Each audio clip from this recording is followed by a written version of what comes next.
what I thought was going to happen, the picture of what a successful trip looked like didn't happen, but it was way more successful than what I could have ever dreamed. So, all right, I'm going to let Chase and Parks share first. You go first. Okay. All right. No, to back up what he said, like, the whole trip, even for me, leading up to it, and I know there's some people here that prayed for me.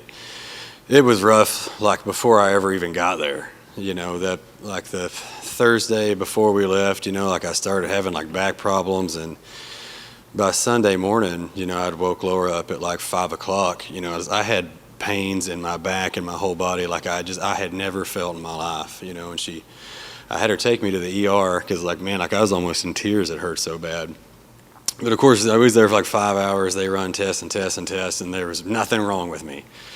But Michael kept texting me, like, don't lose courage, just get on the plane. And I knew in my heart that would happen. And when I got on the plane, like the pain went away, it was gone. But, when we got there, it was quite the trip getting there with a long bus ride and everything else. But, like you said, when we got there, there were certain things that was supposed to have been done, like before we got there. And like the footer being poured and the bathrooms and the shower stall already being done. It wasn't even remotely close to done. They had maybe gotten started on it at best. And the truck bringing back all the rock and the mortar and stuff had gotten stuck in the mud, like 150 yards out or something at least, and it was just tons of rock and sand and the brick, that we just had to hand carry back and forth for days. And me being a builder myself, the first couple days going through there, man, like all these thoughts started coming through my head. And it sounds horrible, but I'm going to say it. Like I started getting aggravated, and like the vehicles that we had down there they all had issues. And in my mind, I just start going through. I was like, man, like I'm keeping my mouth shut, but like, was there any thought or planning that went into this at all before we just showed up down here, because it was a mess, just a mess, but we kept working just from the crack of dawn through the day, just before the crack of dawn. Yeah. And we sweated and sweated and sweated, and everybody by the end of the day was just at heat exhaustion, really. I could see it in everybody's faces, but man, nobody gave up. Everybody just kept going. And I just remember praying and praying around like day 3, because seeing everything, and it was like I felt like nothing was getting done, and I could just see it. Like this wasn't getting built. It wasn't getting done. It wasn't ready for us. And I just remember praying and praying, laying in my tent one night, and I just heard the Lord say, just obedience, just as clear as day. And of course, it's sometimes I know for me, when you're aggravated, and he's told me that before, obedience, it kind of rubs me the wrong way a little bit. It just does, because it was not what I was wanting to hear. But, as we kept going, as the week went on, it seemed like you'd start to see more people that live there just kind of getting involved. And it just, like by the time the weekend rolled around, I was hearing rumors, of the ones down there, praying with them. Of people getting healed and delivered, and by the weekend, they was falling out, seeing like an old woman, manifest, just get set free, and just all this stuff just started, like it was like my eyes just started opening to really what we was there for. And by Sunday, their first church service, I remember telling Josh afterwards, he got up there and got to preaching, man, and just this sense of peace came over me, man. I started crying like a baby. So I went all the way around the back where the bathrooms was because I didn't want anybody to see me, because I thought maybe I'd interrupt something or whatever. But, I came back, and then right after the first church service, we had, washed and cooled off in the river all week, and I don't know, I might have seen 1 or 2 butterflies, but they got down there, and when they started baptizing them, it's like I got some videos on my phone, but it don't even do it justice, man. It was just like a whirlwind of butterflies going around the ones that was getting baptized. It was insane to see, and they was excited, and we was excited, even though the house didn't get done, So at the end of the week, it's like I really got thinking about that again. Obedience, it just, nothing about that was about what I could do down there, or Michael could do, or Josh could do. It was literally about God having a vision and letting us see it unfold, see a vision turn into a reality, for those people. And it was just, words just couldn't describe it. It really was like a trip of a lifetime. Yeah. You're up, buddy.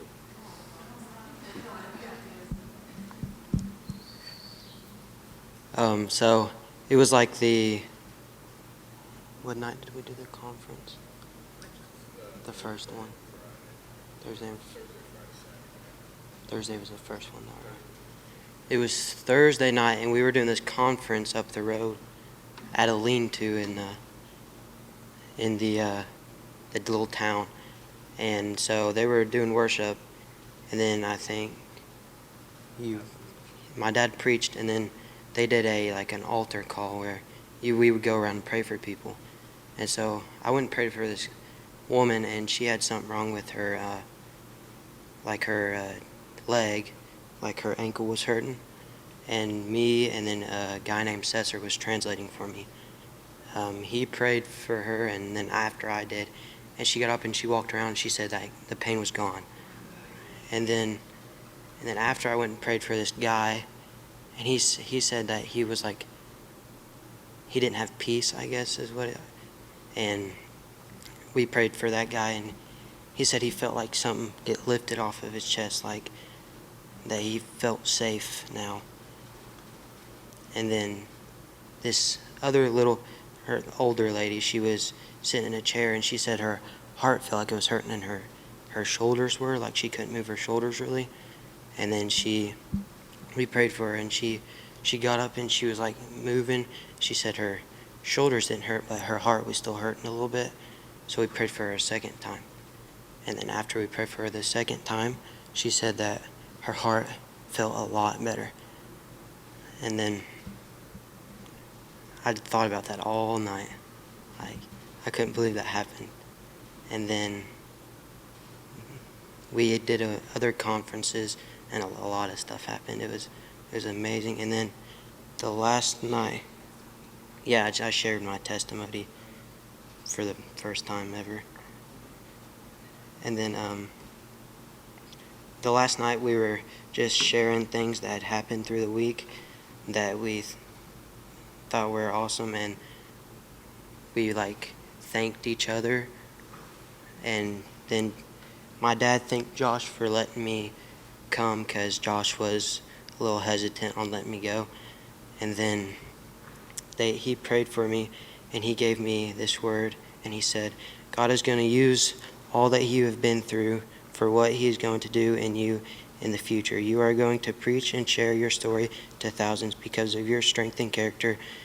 And then he said, he releases unconventional anointing on me. And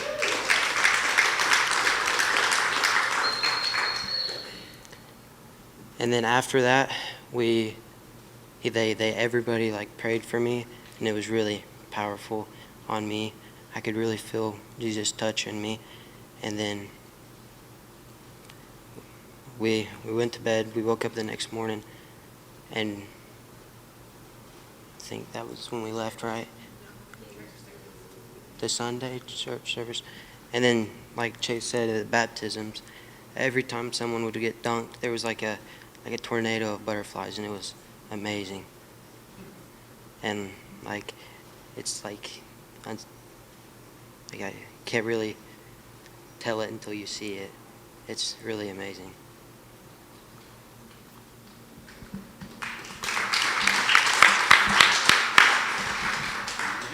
You go, and then I'll finish.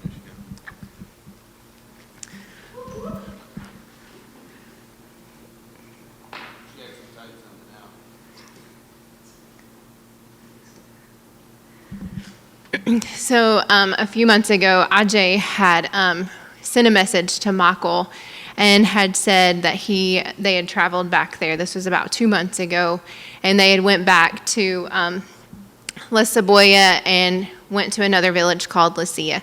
And one of the girls there wanted to send me a message. And she sent me a message. It was in Spanish. I couldn't understand, but I could feel the feelings from the video. And IJ said that she just missed you and she wanted you to come back and see you. And like it just like broke me, and like I cried, and I was like, okay, we're going back. So then Pauline and Josh, they had called and asked us if we would be willing to lead this trip. And we would travel into the mountains. I didn't understand the whole part of the trip when we first committed to this. So when I committed to do this trip, we were met with great opposition.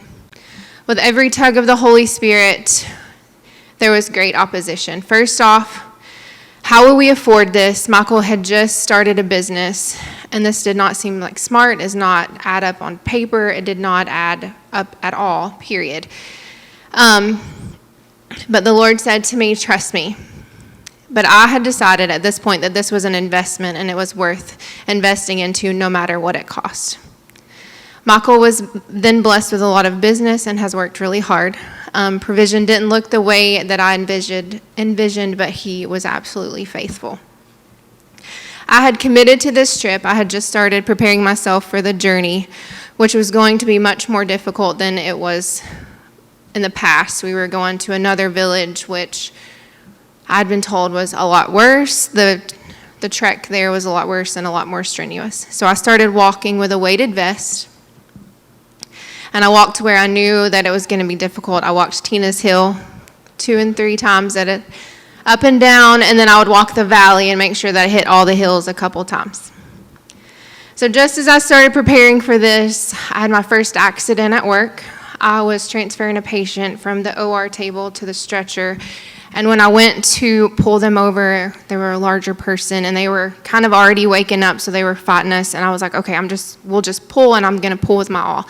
So as I pulled, the draw sheet came all the way out from under the patient, and it was as if someone had thrown me across the room.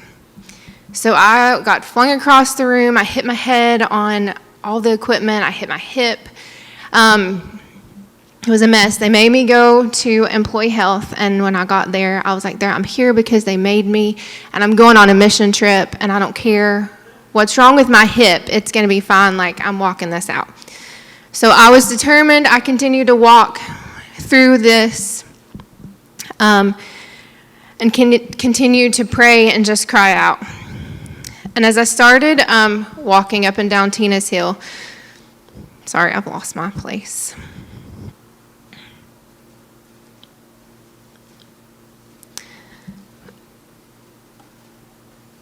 As I was walking, like I was overwhelmed with the heaviness of me having to carry all my stuff, like in my backpack, and because at this point I was told that I was going to be by myself. Not by myself, I was with IJ and another part of the group. Me and Michael was going to be separated. The last time, Michael was my pack mule and carried all my stuff up the mountain for me. But now I had to depend on myself. So I was overwhelmed with that, and as I was walking up and down Tina's Hill, the Lord said to me, I'll carry your load. And he showed me a yoke. And in that yoke, I was in one side and he was in the other. And he said, my yoke is easy, my burden is light. Trust me, I'll carry your load. So I'm weeping, walking up and down the hill. And then this continued. I would cry out and I would pray just for provision for our trip, just for my strength, my endurance, just my capability. And every time that I would doubt, he would always show me something. There was one night I was walking down Tina's Hill. It had gotten a little dark, and I was just I could feel the fear, just the heaviness of it, and her whole road just got lit up with fireflies. It was this just path, and he was I'm preparing the way. Just trust me. And then With that, he said that I'm leading the way, just trust me. Just like I led the Israelites, I'm leading you, and I go before you, and I'm preparing the way. He gave me this scripture, and it's Song of Songs, chapter 7, verse 1 through 4. Behold, I'm going to romance her and draw her into the wilderness. Sorry, that's not that one. That's a different one. Oh. How beautiful on the mountains are the sandaled feet of this one bringing such good news. You are truly royalty. The way you walk so gracefully in my ways displays such dignity. You are truly the poetry of God, his very handiwork. Out of your innermost being is flowing the fullness of my spirit, never failing to satisfy within your womb. There is a birthing of harvest wheat. They are the sons and daughters nurtured by the purity you impart. How gracious you have become. Your life stands tall as a tower, like a shining light on a hill. Your revelation eyes are pure, like pools of refreshing, sparkling light for a multitude. Such discernment surrounds you, protecting you from the enemy's advance. And then he gave me Hosea chapter 2, and then there's a couple verses. It starts at verse 14 and through 23. And it says, Behold, I'm going to romance her and draw her into the wilderness.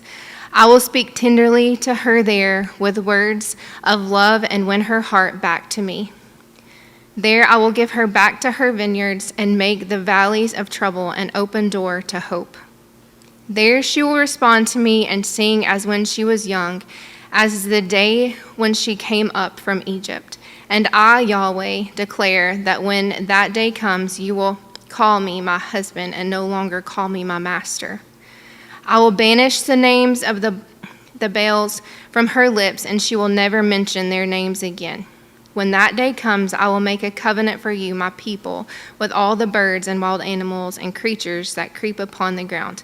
I'll break the bow and the sword and remove the weapons of war from the land, and I will let you live in peace and safety. I will take you to myself as my wife forever. I will make you mine in righteousness and justice, with unfailing love and tender affection. Yes, I will commit myself to you in faithfulness. Then you will know me intimately as Yahweh. I will sow her in the land as my very own. I will show my tender mercy. To no tender mercy, I will declare to not my people my words of endearment. You are my people, and they will say to me, you are my one and only God. And he would also send me encouraging words through people here that I'd cried out to in my fear and anxiety, and they would always send me good messages. But a few days before we left, I was informed that my uncle, who was like a second dad to me growing up, and I had spent more time at his house than I had at my own, was now on hospice. But that day, I was under the impression that he was just declining, and this was just for extra help. But Sunday during church, the day before we're supposed to depart, I got a message that I needed to come by and say goodbye because he was actively dying. This was so devastating and difficult. The whole situation was awful and full of drama and a lot of emotions. It was a mess. Nasty family drama. But I was determined to be different, to be who I was called to be. And I loved on my aunt, and I prayed with her, and I stayed there with him, and the Lord had led me to read Psalms 23 and pray with him. It was a very special moment. I had complete peace. I was reminded of when Jesus had called the disciples, and he told them to let the dead bury the dead. It just so happened that my aunt had told me that when he died, it was over, that he was getting cremated and there would be no service. And just a few hours after we left, I got a call saying that he had passed away. God is absolutely faithful. He takes care of our problems before we go. Saturday before we left, on Monday, we were notified that the truck that we were supposed to use had broken down. And it had rained all week, and they weren't able to get any of the work done, and we needed a miracle to stop the rain and the truck to be raised to life. But I want you guys to know that absolutely nothing can stand in his way. No weapon formed against me will stand, and no demon in hell can stop me. When we got there, as Michael said, the construction was, or Chase had said, the construction was absolutely not where it was supposed to be. We were already a week behind. It was pouring the rain. It was sopping wet. and they had told me that the river was so high that we weren't going to be able to cross, and that they were too afraid for me to travel across the river and go up the mountain. I was so discouraged. I was so disappointed. I had just begun to cry out to him, and the ladies that, as the men were working, we were praying over the land, and they began to cry out for me, and we began to just ask for the rain just to go away, the clouds to clear, and the river to go down. The next day, the guy came down, and he said the river was about half of what it was the day before. And at that point, I had come up with this plan. I was like, okay, Josh, do you have a rope? He said, yeah, I have a rope. I said, okay, this is what we're going to do. They're going to go across with a horse, and we're going to tie the rope on the tree, and we're just going to make it over. We'll just climb, we'll hold the rope, and we're going to cross the river. We're going to make it up the mountain. And he was like, okay. And so, we didn't go up the mountain that day. The next day, the guy came down, and he said that it was barely, like at the horse's knees, and the water was calm. I said, Josh, we are going up that mountain. We're going up that mountain. He said, you are going up that mountain. I said, yes, we are. So they told us that day that we could go up the mountain, that we were going to head out in the morning to get our bags packed. And so I had packed my bags, but still had this, it was really hot, y'all. I felt like it was 140 degrees there, and the humidity was 4,000%. As soon as you got up in the morning, you were sweating.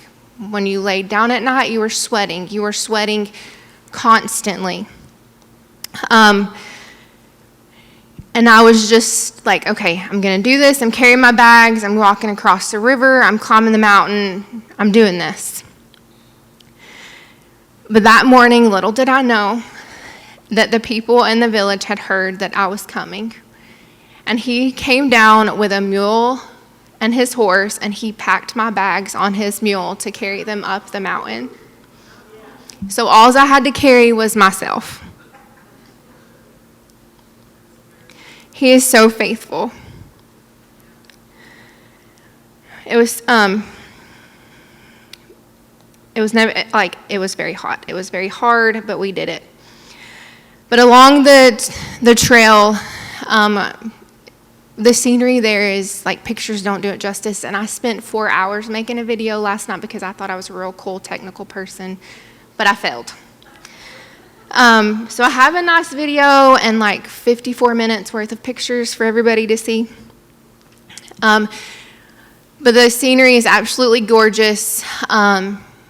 It's nothing that I don't know, I've never seen or experienced it. And there's just this, I don't know, I just felt like I was walking with him in the garden. I just felt his presence.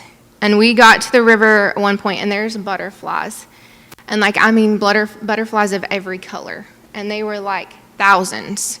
And they were some of them were flying around, and a bunch of them that were just laid across. And they were Amanda, run through the butterflies. So I ran through, and they all swarmed around, and it was glitter. So I felt like a kid. And so then I had to look it up. So butterflies often symbolize transformation, rebirth, and personal growth. They represent the journey of self-discovery and the ability to change and evolve, reminding us to embrace new beginning and to let go of old burdens. In many cultures, butterflies are also seen as messengers of the spiritual realm, connecting our souls to the divine. It was a powerful metaphor for personal transformation, signifies shedding of old habits, beliefs, and patterns to embrace new versions of ourselves. This transformation is often linked to spiritual awakening and enlightenment. Also, as a symbolism of freedom and joy, butterflies are associated with lightness, freedom, and joy, encouraging us to let go of negativity and embrace happiness. They remind us to find beauty in the present moment and appreciate the wonder of the world around us. They also can be seen as messengers from the divine, guiding us on our spiritual path. That's exactly what I felt. I felt like I was with my daddy, and we were playing in the playground. He was, I can't even describe the experience that I had. And when I'm when I come down and they're we've worked so hard. And as I made it to the top of the mountain after our 4.5-hour hike, it was about 7 miles. It was just like Papa God was smiling down on me saying, "See, I got you." It was so refreshing. It started to sprinkle, and it just it was like overwhelming. Alejandro was the man who brought my stuff up the mountain. He also wanted us to come and stay. So he opened up his house to us. And when we made it to his house, his wife had prepared us a meal. She took me in there. I had a bed to sleep on. I didn't even need to bring my sleeping bag or anything. She had everything ready for me. And we were sitting down to eat, and she just opened up to me about how her daughter, Alexis, who was about 16, had been walking around with a lot of fear for a long time, for a couple months. And when she would go outside at dark, she felt like shadows were following her and was so excited that I was there to stay with her.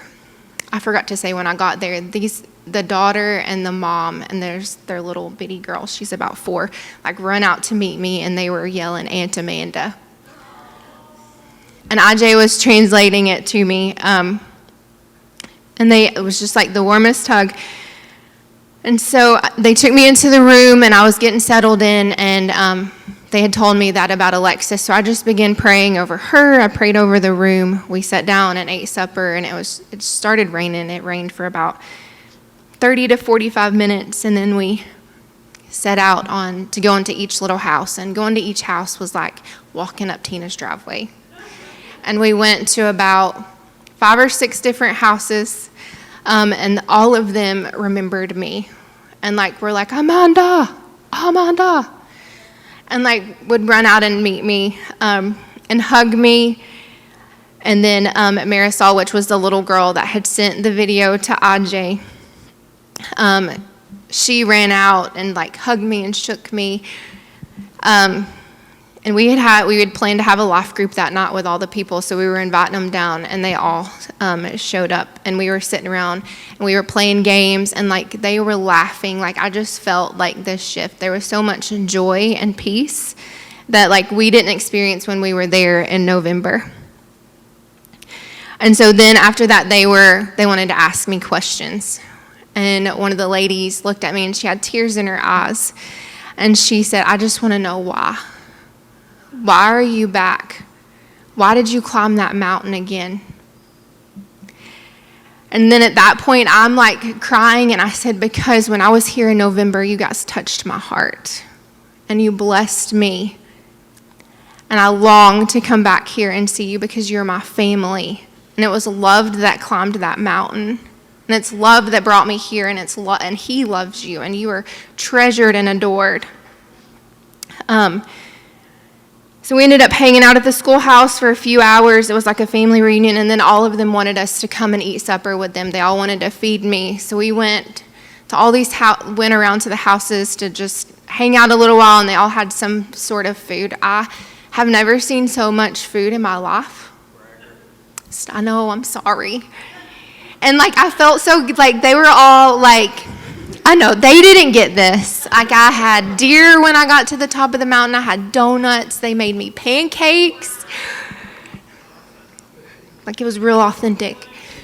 But each house, and I couldn't eat all my food. I had 6 suppers that night. And I was like, Aj, I can't do this. I don't want to be disrespectful, but I can't eat anymore. I don't know. Should we purge? Do we go puke now so we can go eat more? I don't know what to do. But God provided absolutely everything. We had shelter, we had beds, we had outhouses, which made me so happy, and all kinds of food. But as we were getting ready for bed that night, we knew that we were traveling on up the mountain, and Aj was just sharing. He was he called me, it was mama, but it was calling me sister. I don't know the Spanish word. I'm going to work on that. And he would say, "Karna, you love these people. Just wait until you get up there. It's they're amazing. It's just wait. It's even better." He was "But we need to get up in the morning, and we need to pack all the water that we can carry, plus our backpacks. because there's no water. Like, they were there 7 weeks ago. It was absolutely dry. There was no water. And I was just overcome with fear. I'm not going to lie. And I was like, okay, so that hike yesterday was really hard. It was really hot. And I'm okay. I was going to settle. I was like, I'll just stay in La Cebolla and you guys can go on up. Like, I'll hang out here. You can pick me up on the way back down. And I just heard God say to me, did I not make water come out of rock? Do you not trust me? And I was like, okay, I trust you. And Alejandro had gotten up that morning, and they had made us breakfast, and he was like telling me to bring me my bags. Because I was willing to walk up the mountain, he was willing to carry my bags. So he loaded his mule again, carried our bags up the mountain for us. And I'd cried out to you guys too that morning. I did have phone service, and I was like, oh, y'all pray. Like, there's no water, and we're doing this. Thanks, I could feel it. So we started out on our hike. The only thing I had to carry was my water bottle. So as we headed out, we'd made it about a mile, and all of a sudden I hear this water. It's like a waterfall, and I was like, Ajay, what is that? He said, I don't know, Karna. I said, that is a waterfall. And like, we run over, and there's like this huge waterfall in this stream, and we walked past this stream for like an hour. I wasn't even thirsty. Like, I didn't thirst the whole way up. It was like so refreshing. There was so much peace, like just so, I don't know. It was like he was there with me. And it was literally water on the rocks. Like, it was just... And then Alejandro, took us the scenic route. He was like our own personal tour guide, was explaining to us. He took us up to see the rocks where La Cebolla had got its name, and we got to stand on top of the rocks. He took us around, and at that point, he knew that I loved waterfalls because I was like a small kid. It was just...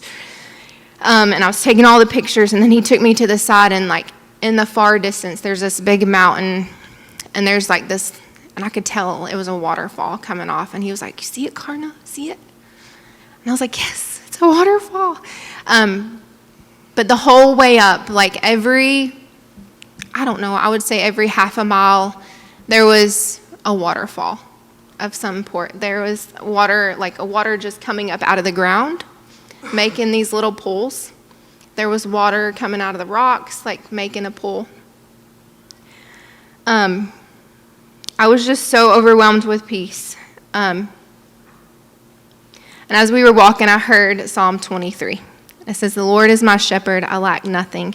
He makes me lie down in green pastures. He leads me beside quiet waters. He refreshes my soul. He guides me along the right path for his name's sake. Even though I walk through the darkest valley, I will fear no evil, for you are with me. Your rod and your staff, they comfort me. You prepare a table before me in the presence of my enemies. You anoint my head with oil, my cup overflows. Surely in goodness and love will follow me all the days of my life, and I will dwell in the house of the Lord forever.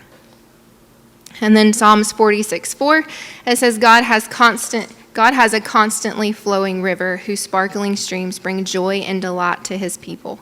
His river flows right through the city of God Most High into his holy dwelling places. And as I made it to the top of the mountain, there's just this, I did it, but he did it. I was completely overwhelmed. And I was greeted by the love and the excitement was the same up there. And as we got there, they had heard about, in one of the days we were there, we went door to door and we were praying for people. And one of the ladies that we prayed for, she was blind and also had trouble walking. And as we prayed for her, she got healed, her sight was restored, and she was able to walk without her walker. They had already heard about that. And I was like, oh my gosh, news travels faster than we do. But one of the families were so excited that I was there, they wanted me to stay, and that was Joanna and Kuko. They opened their home, and again, I had a bed, a shower. They had a shower. And they wanted me to shower. She put my stuff in the room. And then we went around and went to all the houses again. And at each house, there was food. A full meal, beans, rice, beans, sausage, beans, tortillas, like all the things. And the first house Joanna took us to her mother-in-law's house, and she had beautiful flowers. Like, they were everywhere, and I was just like admiring the flowers and the beauty. And Joanna taps me on the shoulder, and she hands it to me, and she said, "This is for my sister." And it was a purple flower. I just started crying. And Michael's told you guys this story when we come back from Michigan and all the trouble that we had and the bitterness and stuff that we had to work through, and Michael worked through, and he wrote it on a piece of paper, all the things that he had to forgive this guy for, and he gave it to Jesus and worked through it, and then Jesus folded an origami flower and handed it to him, and it was a purple flower. God blessed me with that purple flower, and it was like an instant reminder. And I'm like crying. She absolutely had no idea what was going on. And then she starts handing me more flowers. And he said, "See, I bring this to completeness. I bring complete restoration." And it's multiplied. So then I was able to share that story with him and the significance of the flowers and just how much that touched me. And then we went on down to another little old lady, and as soon as she heard us, because IJ has this distinct sound, and we would be walking, he'd be like, "Yeah, yeah, yeah, yeah." So they would hear the yeah, yeah, and they were already coming out, and she just ran to her little gate, and she just hugged me, and she said, "I knew you were coming. I knew you were coming for a very, very long way." And she was like, "My fire was burning hotter and higher." That just touched me. I was like, fire, yes, fire, Jesus. But they were so generous. Everyone cooked for us. I just, by the end of the night, I was so overwhelmed with their generosity and hospitality that I was reminded of the widow who had taken and given her only 3 coins. And they were like, she gave all that she had, and I felt like those people had laid out all that they had. I have never felt the love was so genuine, it was so pure. And we were able to share, they wanted to know about me, and then IJ just wanted to tell them how that I had trained to come there and was walking and preparing, and told them about how I was afraid there was no water, and that he had to share the story about the water out of the rock and all the waterfalls. So then they decided the next morning that we needed to go on a trip, that they had something very special to show me, and it was, they said, it's cascada. And I was like, okay, let's go. So this whole little village comes together, and we're all walking down, and they take me to this waterfall, and it's huge. It's, I don't know, a couple 100 feet, and water's just gushing down off the top of this rock. We're sitting there, we're playing in the water, and then all of a sudden I hear them hollering, Karna, Amanda, come. And it's this hillside that's straight up. And they're like, come on. I was like, okay, I'm going to do this. They're like, it's water coming out of the rock. And so I climb up this steep hill, pulling by trees, and I can hear Michael the whole time, Amanda Graff, don't do it. Don't do it. You're going to get hurt. But when I get to the top, can you pull that video up? Will it work? No, that's the baptisms. I sent it to the wrong email.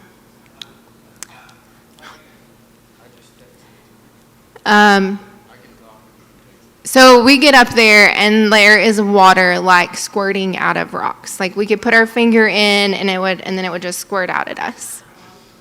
Okay. Yeah, tell me how good he is. And I just felt at that point, it's you have to do the uncomfortable. You have to take the road less traveled. I have never felt his presence like I felt it and experienced his faithfulness. And as we were at the river, I looked down, and there's this rock. It looks just like a heart.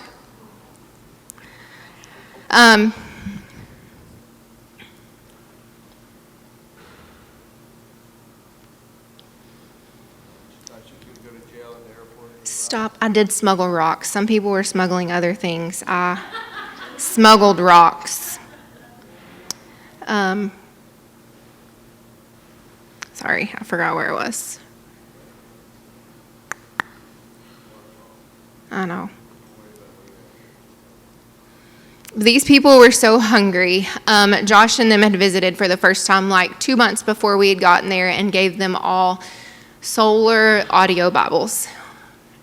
And over half the men there had already listened to the whole Bible.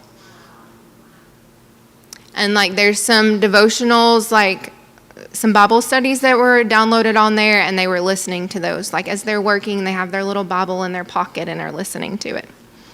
And we did the same thing. We did another life group and invited them there, and we were like, let's teach them a worship song. And so AJ and Greg knew some songs in Spanish, and they were like singing. And like I looked around the room, like every person in there, from the little kids to the old men and old women, they had their hands just lifted up, just praising.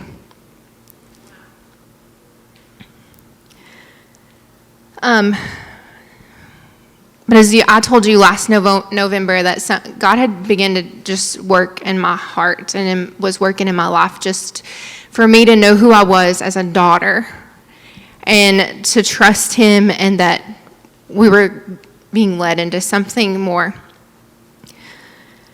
And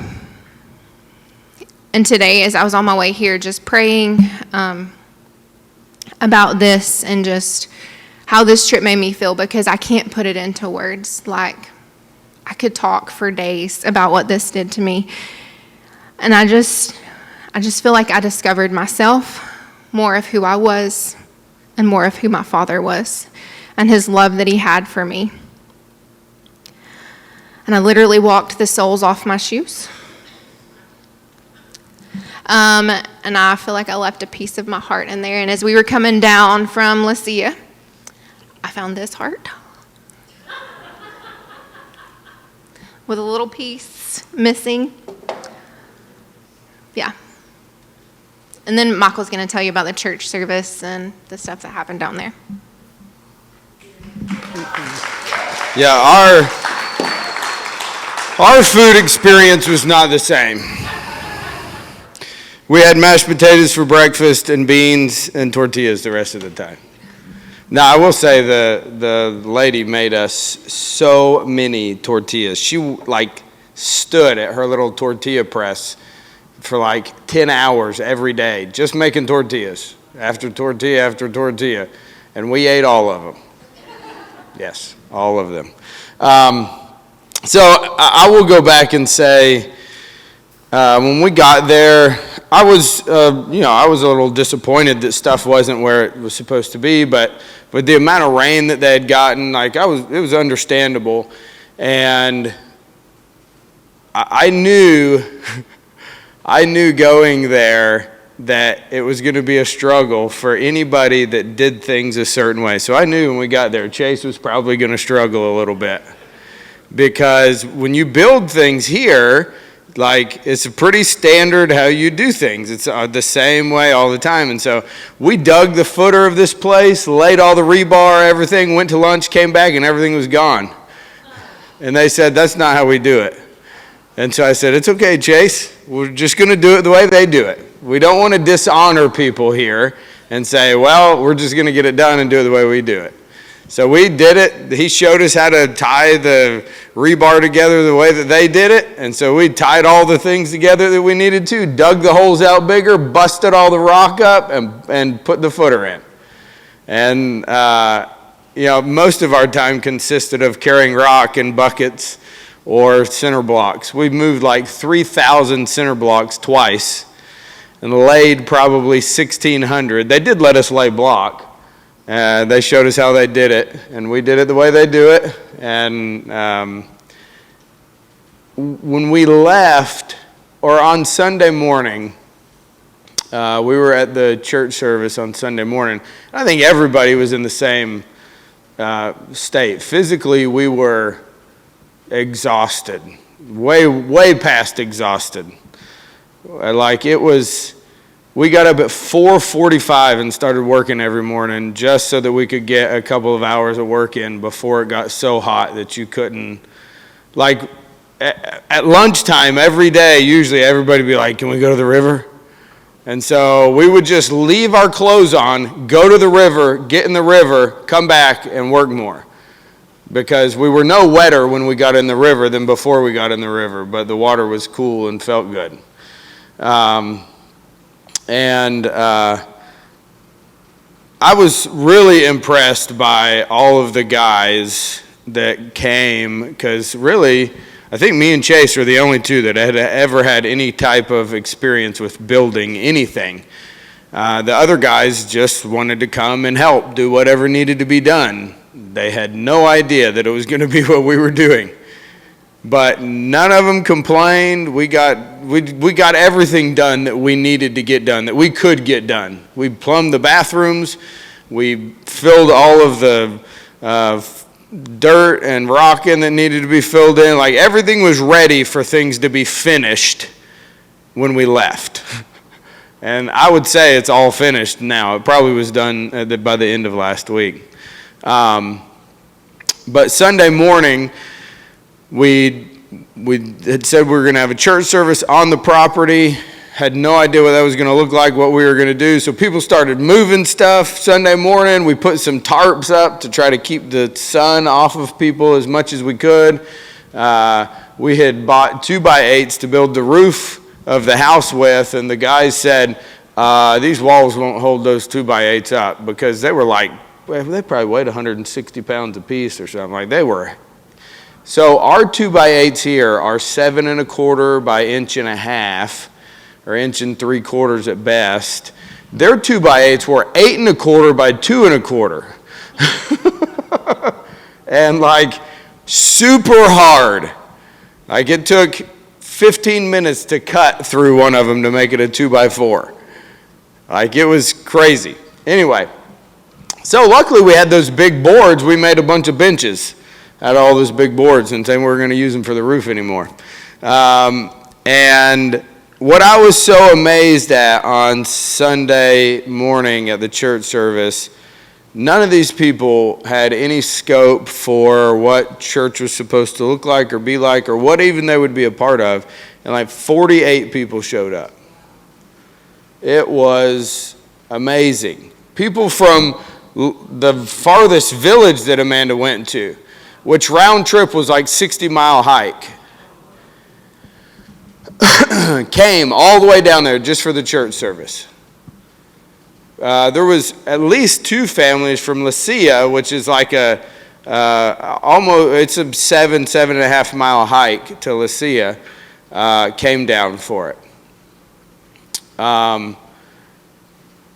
And as the church service was going on, I just was paying attention to people, and they're trying to fill out what's going on and everything. But the whole week that we were down there building, there was these 2 brothers that was there every day working and was watching us work. And when IJ came back down, all the other people that spoke Spanish didn't tell us anything that these people said unless I asked questions. But IJ said, when he came back down, he said, I have to share something with you. And I said, okay. And he said, the first day they were just laughing at how these gringos wasn't even going to get that pile of rock moved all week. And they were so impressed with how hard you all worked the whole week. We got the pile of rock moved the first day. We moved all the block. We did tons of stuff. Just stuff that had to get done. We just tried to do it. But at that church service, those 2 brothers came up whenever Josh asked anybody if they wanted to accept Jesus. And then they both got baptized. And nobody in this place had ever been baptized before.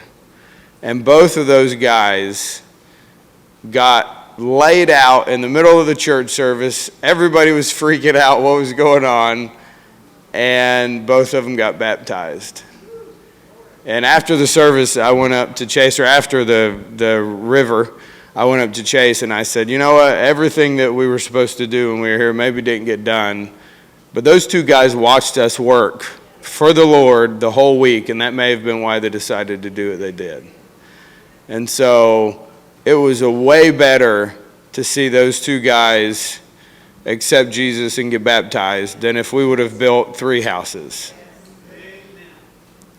And that was probably one of the most powerful church services that I've been a part of in another country, and I've been a part of some wild, crazy services, but those people that didn't understand that they could even speak to God or that God even cared about them got to hear the truth and then got to choose something that they'd never been presented with before.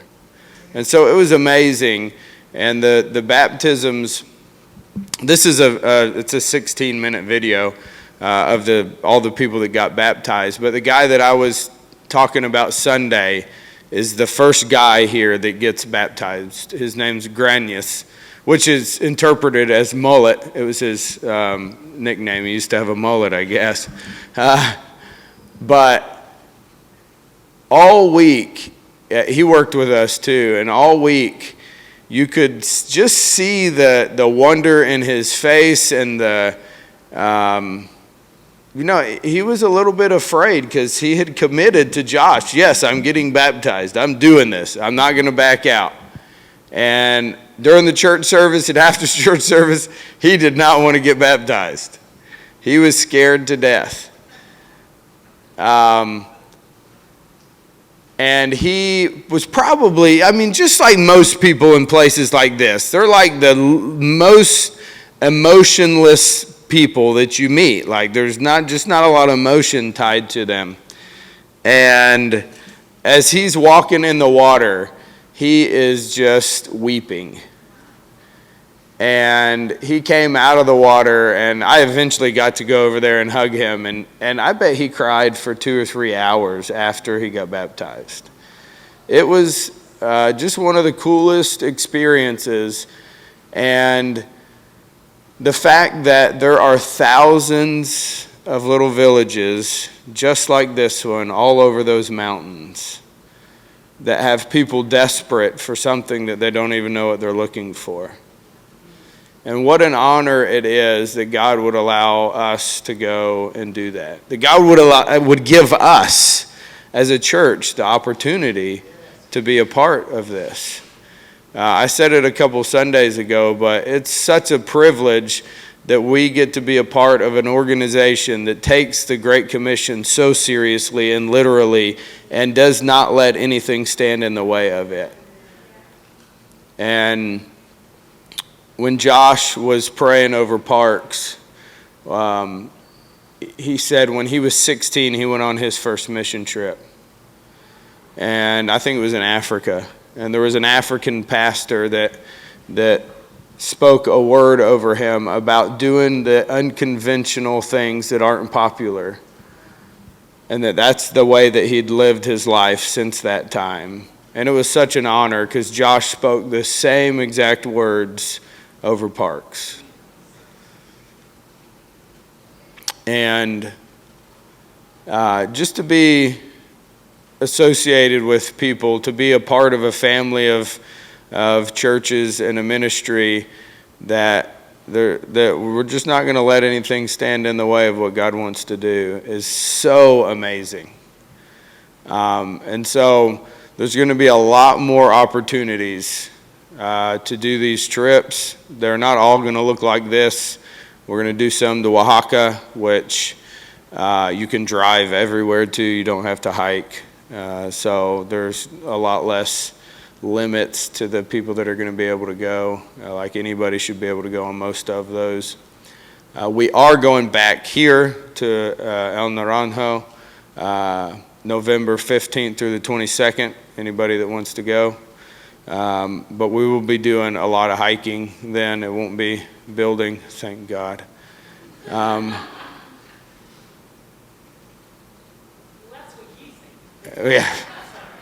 that's what I think. Hopefully by then, so that I will tell you this. So the little house we built was just 20 by 24, right? Okay, yeah, the pad was about 18 by 20. And so we did map out, and Josh already got the contractor and everything. He's building another house on the back of it, just a little larger, that will have 2 dorm rooms, that will have 5 bunk beds in each dorm room. And so when we go back, we won't have to sleep in tents either.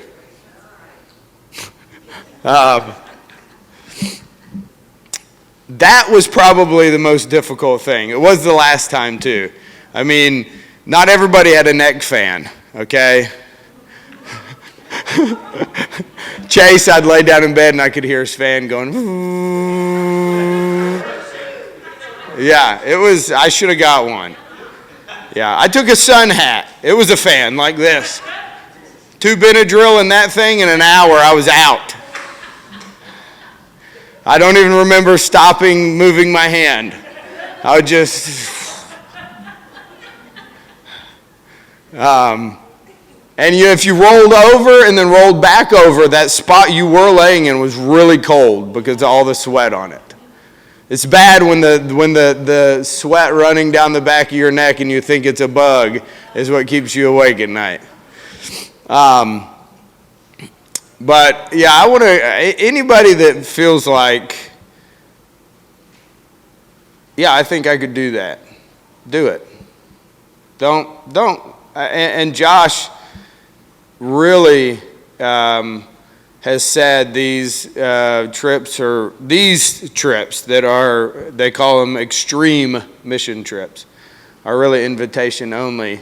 And I had already invited a couple of other people.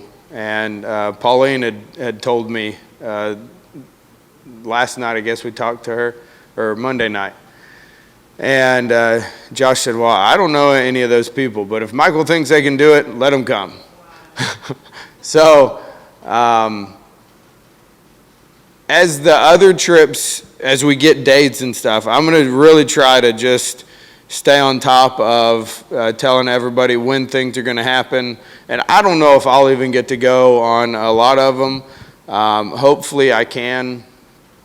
They'll have some medical trips they're wanting to do, pioneering trips where you're just going into a place and praying, doing a lot of prayer walking through the city, trying to find a person of peace, start a life group like the second day you're there.